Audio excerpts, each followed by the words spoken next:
Hi, I'm Martin. I'd like to introduce myself. I've been in Korea for over 9 years now, and I've been teaching from elementary school as a start-off and moving up through the ladder to teach corporate.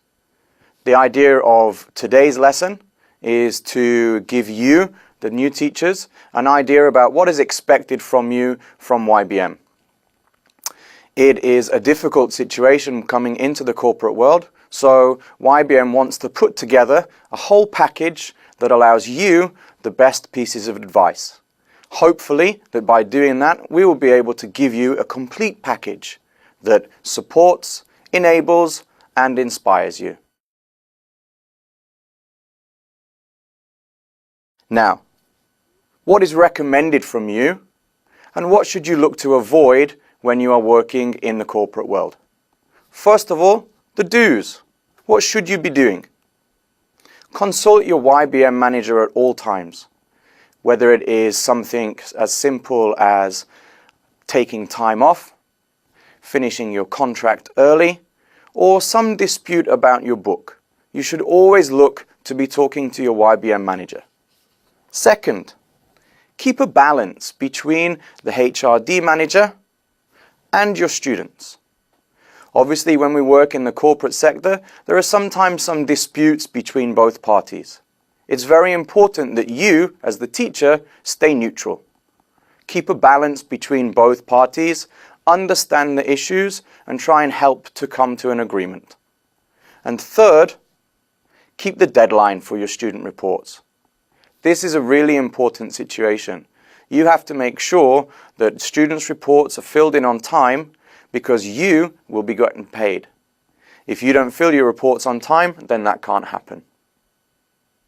Now, what don't you do? What shouldn't you do while you're working in the corporate sector? First, and this is very important, don't underestimate your paperwork. Speaking from experience, when I first joined the corporate world, this was one thing that always used to let me down. You have to make sure that your daily, weekly, and monthly reports are all up to date. If you don't do so, then it's very easy to fall behind.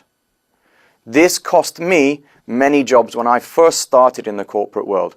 Making sure that your back of house is up to date will help you become a better teacher. Second, don't discuss anything that's important with either your students or your HR manager first. You have a line of command. There is an immediate level manager for you to discuss things with. If you start discussing with a variety of different people, then it's really easy for a message to get lost. So make sure that you keep that chain of command and you speak to your line manager, who will then speak to the HRD manager. And finally, this is common sense. Don't complain to your students if you have some issues with the system. Maybe it's something with the book. Maybe you don't like the speed of the book or the words that are in the book. But that's not something to discuss with your students. Make sure that always when you have a problem that you discuss it with A, your line manager, and B, your HRD manager. That way you can all make sure that you're on the same page. Welcome to today's class. Hi everybody. Finally, the sun came out again today. It feels like it's been forever. I miss those sunny days. How about you? Yeah, me too. I hate the rain. I hear you. It's not nice. How about you, Vince? Do you like the rain? Yeah, I like rain, but not the rainy season. You like rain, but you don't like the rainy season? What do you mean by that? Because the rainy season causes lots of flood damage, and the city becomes a disaster zone. Ah, I understand what you mean now. It's not nice to be able to have that situation. What affects your ability to do things with the rainy season? Yes, I like to ride my bike, but during the rainy season, the paths are flooded, so it becomes impossible. Yes, I usually play soccer, but right now all the pitches are like duck ponds. It's more like playing water polo. So, to today's topic. Okay, today's topic is looking at international negotiations. You are going to learn the language that we need to use in the business world to help you become successful. So, this should help with your everyday work. That's great. Negotiating contract with our partners is very important in my work. I think I can learn something from this lesson. Excellent, Jiyoung. So, do you enjoy that role? Yes, I enjoy the thrill of getting the best deal possible. I enjoy that too. Jason, is negotiating something that you have to do in your job? Not really, although I do have to negotiate with my child when it goes to bed. So any little tips or advice is helpful. Me too. Now, please take a look at the board. Here you will see the key vocabulary for today's lesson. So what we're going to do is look through that vocabulary and check that we understand the concept. So, Haley, could you please read the first sentence for me? I heard you were going up against the top negotiator, the one who could sell ice to a polar bear. Excellent. Now, can one of you take that stem phrase, sell ice to a polar bear, and could you make another example? How about Nick? I'll try. How about my dad is such a good salesman. He could sell ice to a polar bear. Nick, that's a brilliant example. Thank you very much. Now, Sophie, could you read the next example, please?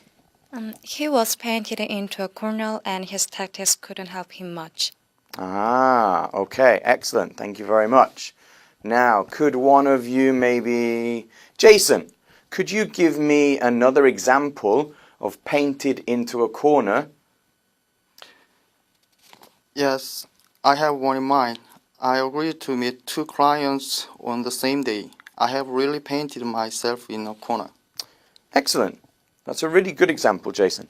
Now, because the sentence is in past tense, you must make sure to use agreed and not agree, but because the action has already happened. But that's a really good sentence. Well done. Thank you very much.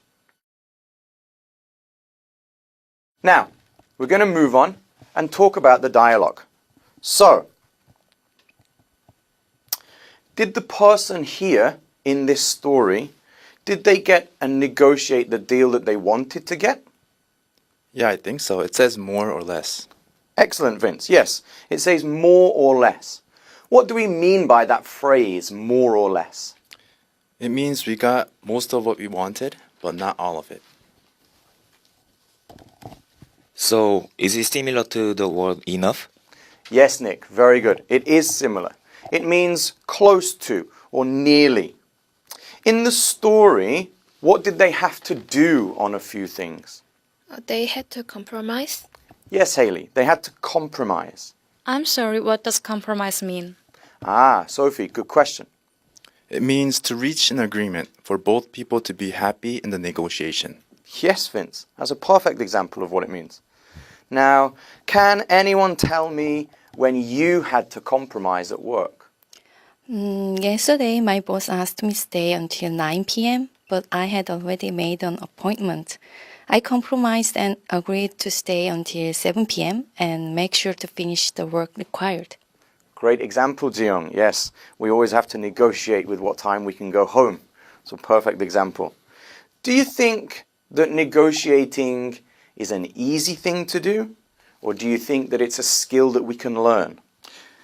I think that it is very important for businesses that sell things or provide services, but not for restaurants.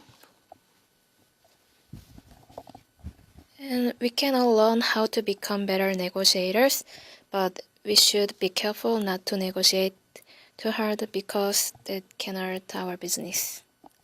Haley, that's a very, very good point, and I think that that is a very good way to wrap up the topic for today. So well done, very good. Okay, guys, we're going to move on now, and what we're going to do is read the dialogue together. So I suggest that we start with, let's start with Vince, and we'll move around in a clockwise rotation, and we'll read the dialogue together. Vince, when you're ready. Okay. Welcome back, Mr. Gibson. How did the negotiations go? Were you able to get what you hoped for, more or less? more or less, we compromised on a few things, of course, but it was a reasonably satisfying one. Glad to hear it, sir. I heard you are going up against their top negotiator, the one who could sell ice to a polar bear. Right, he was a skilled negotiator, but he was painted into a corner and his tactics couldn't really help him much. So you turned up the heat on him, played a little hardball and showed them who was in the driver's seat? Well, not really. After all, this is a group we'd like to have dealings with for many years to come. Excellent reading. Very, very nice. Nice and clear, slow and easy to understand. And Sophie, a very good point at the end there about dealing with companies in the future. So, now what we're going to do is move on to a role-playing situation. I want you to practice with your partner, and then after that, I'm going to choose one group to come up to the front and do the role play together. So, guys, it's time to wrap up today's lesson. Before we go, we want to look and review the things that we studied today. There were 2 phrases that we studied today, which is important to review, and they were what? Sell ice to a polar bear and paint it into a corner.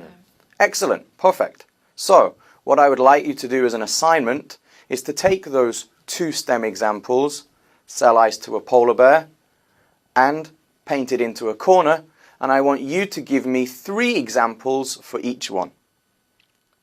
Okay, what's next lesson? Sophie, good point. Excellent. Next week, we will read an article about Brexit. It's an important topic right now, and it's relevant to the world economy. Looking forward to it. Can't wait. Good to know.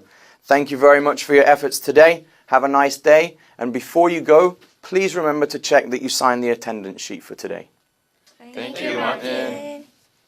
Thank you very much.